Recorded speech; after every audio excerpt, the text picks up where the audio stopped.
Man, there's a lot to talk about. Where do you want to start with this? Maybe look at the Senate. The idea that the House lost for the Democrats. The Democrats lost ground in the House. But with this potential runoff in Georgia, I guess there's the potential for the Senate to potentially go a little more blue. And we did see the futures take a little bit of the leg lower on that news earlier this morning that it was so close, less than 1,000 points kind of separating the presidential race in Georgia. What do you think of this? I think it's probable that the Senate will remain Republican. Those runoffs in Georgia, I think, will go Republican. And that'll be an interesting test case for us because we'll have a Joe Biden who in the old days worked quite well with Mitch McConnell, even during the Obama administration, getting things done.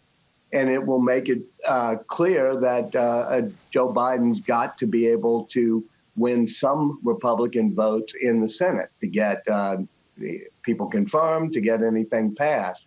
And that might help bring things back to a more centrist position, which I think, both the markets would like, but especially even in terms of regulation, of technology, of everything else.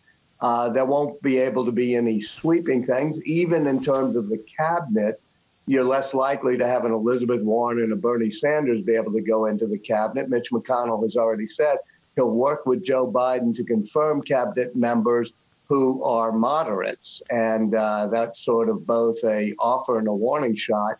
Don't try to push people in who are too far to the left. So we'll see how this plays out. In some ways, those of us who believe that the country's best governed when governed from the center will get a chance to see what that looks like. Walter, I know that that's been kind of the conventional wisdom and what people were thinking all day yesterday, part of the reason that the markets have been so strong several days in a row. But then you start looking at all of these challenges that are coming, the rhetoric that goes with that. And if things were to work out that way, where Biden was declared the winner, made it through any challenges that are going to be out there in the courts, if the Senate were to break Republican and Mitch McConnell and Biden started working together, I can see all of that. But you still have half the country who voted for someone that they think potentially had the election stolen from him. And I just wonder how that sort of background, that sort of shadow cabinet playing out, how that is going to impact all of this. Look, if an evil and perverse civilization somewhere in some far corner of the cosmos were running a perverse simulation on us to say, how can we make the year 2020 as bad as possible? This notion that you don't have a clear-cut election, you don't really have a clear-cut Senate, you have half the people thinking this could have been stolen. Either way, whoever wins, half the people think it's stolen. This is all very bad for this country. I mean, it's been a year that's just so strange. It almost makes you want to conjure up medieval explanations for 5 hurricanes and a COVID virus that doesn't seem to be able to be contained. I do think, perhaps because I'm an optimist, that Ian was a little too pessimistic on the coronavirus. I do think there's going to be layered ways to contain it soon.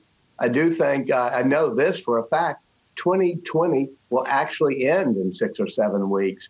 So hopefully we'll just have a better 2021. Yeah, I hope for that, too. You think that Ian was too pessimistic on the COVID outlook because you think authorities will step in and do lockdowns and require things, or you think that his point about how some people are already doing it themselves, particularly middle-aged and older people who are at higher risk, just saying, forget it, I'm not going to take this risk? Oh, I actually have more optimism in the science part of it.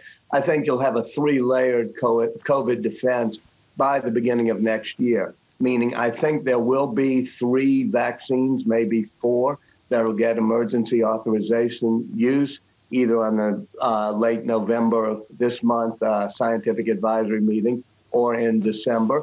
That's not going to quickly solve everything, but it'll mean some people will be able to start getting vaccines. Likewise, we have much better treatments, the monoclonal antibodies. As those get rolled out, that will be helpful. And I think we're going to have rapid testing machines available by the end of December, some using CRISPR that just directly detect the genetic material of the coronavirus. So it can be done almost with pure accuracy in 15 minutes. And those will be somewhat ubiquitous. They'll be at airports. They'll be at restaurants. You might even be able by February or March to have a home testing kit. I think all of these things mean that in the next few months, we'll start to see not one placebo, not one silver bullet, I should say, but 3 or 4 layers of defense that will help this recede.